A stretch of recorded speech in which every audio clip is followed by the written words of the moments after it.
Mundre sir, तुम्ही या भूतान टूरमध्ये सामील झालेला आहात, तर तुम्ही या भूतानबद्दल तुम्ही काय सर सांगाल, या भूतानचं वैशिष्ट्य काय सांगाल सर? जय भीम सर्वांना। आम्ही 13 मे पासून या भूतानमध्ये आहोत आणि आज आमचा हा शेवटचा दिवस।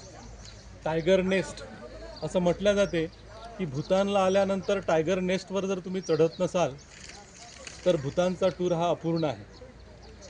गेल्या 6 दिवसापासून आम्ही भूतानमध्ये फिरतो आहे आणि भूतानसारखा शिस्तप्रिय देश आज या 6 दिवसामध्ये जो अनुभवला, तिथलं ट्रॅफिक, तिथलं नॉईज पोल्युशन नसावं यासाठी कोणीही गाडीचा हॉर्न वाजवत नाही। रस्त्यानं चालताना फार व्यवस्थितरित्या लोक रस्त्यानं चालतात, त्यांच्यासाठी फुटपाथ आहेत, पार्किंगची व्यवस्था फार सुंदररित्या केलेली आहे। आणि या देशातील लोक, आम्ही या देशाचे नागरिक आहोत आणि या देशाचे जे कायदे आहेत ते कायदे आम्ही स्वतः निर्माण केले असल्यामुळे, आमच्यासाठी निर्माण केले असल्यामुळे आम्ही ते पालन केले पाहिजे। आपल्याकडून भारतीय म्हणून जर काहीतरी चूक झाली तर ते सुद्धा ते समजावून सांगतात। म्हणजे उदाहरणार्थ एखादं पॉलिथिन आपण फेकलं असत तर ते सांगतात की इथे फेकू नका, जिथे निश्चित जागा केलेली आहे तिथे हे फेका।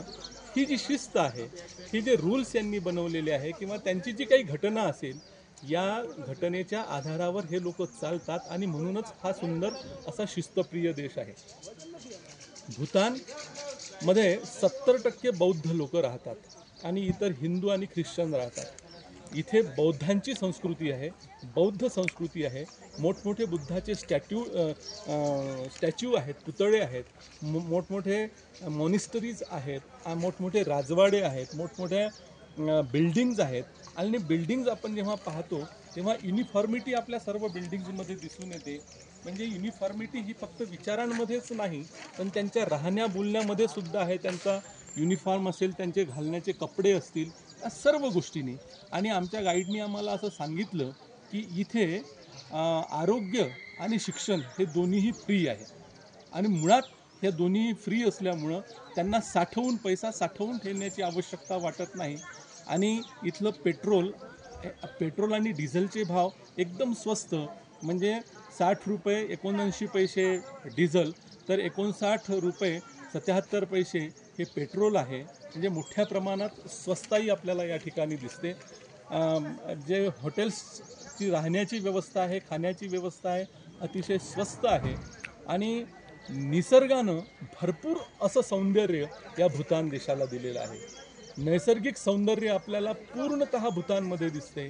म्हणजे डोंगराळ भाग असल्यामुळं 50 मीटर रोड सरळ असा आपल्याला दिसत नाही, सर्व डोंगराळ दिसतो। आणि एवढंच नव्हे, जेव्हा डोंगराळ भागातून आपण चालतो, आडवे तिडवे रस्ते आहे, वेडेवाकोडे रस्ते असताना सुद्धा म्हणजे त्याला हॉर्न वाजवल्या जात नाही, इकडून येणारा आपल्याला दिसतही नाही। पण 2 लेन असल्यामुळं आपापल्या लेननं हे लोक चालतात, नॉईज पोल्युशन बिलकुल नाही आणि मोठ्या प्रमाणात नैसर्गिक सौंदर्य असल्यामुळं। आणि यांनी असं आम्हाला सांगितलं की यांची जी इकॉनॉमिक आहे ते हायड्रो पॉवरवर आहे पहिली, आणि दुसरं टुरिझमवर आहे। त्यामुळं मोठ्या प्रमाणात टुरिझमसाठी सोयी आणि सुविधा उपलब्ध या ठिकाणी करून दिलेल्या आहेत। आणि भूतान देशाला आपण जेव्हा भेट देतो तेव्हा आपल्याला असं वाटते, बौद्ध म्हणून आपल्याला असं वाटते की खऱ्या अर्थानं बुद्धाची संस्कृती काय असायला पाहिजे, बौद्ध म्हणून आपण कसं जगायला पाहिजे, या सर्व दृष्टिकोनातून हा देश एकदम सुंदर आहे। आपण सर्वांनी या देशाला एक वेळा तरी भेट द्यावी असा आग्रह मी आपल्या सर्वांना करतो। धन्यवाद। जय भीम।